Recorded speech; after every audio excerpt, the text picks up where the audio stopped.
నేనేం ప్రిపేర్ చేస్తున్నానో ఆల్రెడీ మీకు అర్థమయ్యే ఉంటుంది అనుకుంటున్నాను. ముందుగానే గెస్ట్ చేస్తుంటే కామెంట్ సెక్షన్లో కామెంట్ చేసేసేయండి. ఇంకా నేనైతే చింతపండు పులిహోర అయితే చేస్తున్నాను. చింతపండు పులిహోర అయితే మాకు తెలుసు ఎందుకు వీడియో చేయడం అనుకుంటా. సో నేను ఎలా చేస్తున్నాను అనేది మీరు కూడా చూసేస్తారని చెప్పేసి ఇంకా మన ఛానల్ని కనుక ఫస్ట్ టైం చూస్తుంటే make sure to subscribe. Ingredients అన్ని చూసేసారు కాబట్టి ఫస్ట్ అయితే మనం ప్యాన్ తీసుకుని దాంట్లో ఆయిల్ వేసేసుకుని పల్లీలు, పోపులు అండ్ పచ్చిమిర్చి ఇవి 3 ఫ్రై చేసేసుకుని ఒక గిన్నెలోకి అయితే తీసేసుకోవాలి.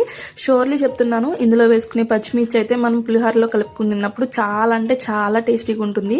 ఈవెన్ మనకి కారం కానీ ఘాటుగా కానీ అస్సలు ఉండదు, టేస్టీగా కమ్మగా ఉంటుంది అనమాట. సో ఇవి ఫ్రై అయిన తర్వాత ఒక ప్యాన్ లోకి అయితే తీసేసుకోవాలి, సపరేట్ చేసేసుకోవాలి. దీంట్లోనే కరివేపాకు అండ్ ఎండుమిర్చి వేసేసుకోవాలి. ఎండుమిర్చి కొంచెం ఫ్రై అయ్యాక దీంట్లోనే చింతపండు ఆల్రెడీ మనం పక్కన నానబెట్టుకుని ఉంటాం కదా పులుపు, అది కూడా ఇందులో వేసేసుకుని కొంచెం సాల్ట్ అండ్ కొంచెం పసుపు అయితే యాడ్ చేసేసుకోవాలి. యాడ్ చేసుకున్న తర్వాత ఇందాక ఫ్రై చేసి పక్కన పెట్టుకున్నవన్నీ ఇందులో కలిపేసి హై ఫ్లేమ్ లో ఒక 5 మినిట్స్ అయితే బాగా కలిపేసుకోవాలి. పైకి నూనె తేరేలాగా ఉండాలన్నమాట, అప్పుడు మనకి బాగా కుక్ అయినట్టు. ఇంకా వేడివేడి అన్నం తీసుకుని ఈ పోపు అంతా అందులో వేసేసుకుని బాగా మిక్స్ చేసేసుకోవాలి. సాల్ట్ సరిపోయిందా లేదని మధ్యలో చూసుకోవాలన్నమాట. నేనైతే ఫస్ట్ టైం చెప్తున్నాను, షోర్లీ నేను ఫస్ట్ టైం టేస్ట్ అయితే మాత్రం మీకు బాగా అంటే బాగా నచ్చుతుంది. వేరుశనగుళ్ళు అయితే కరకరలాడుతూ, పోపులు కూడా కరకరలాడుతూ చాలా అంటే చాలా బాగుంటుంది అనమాట.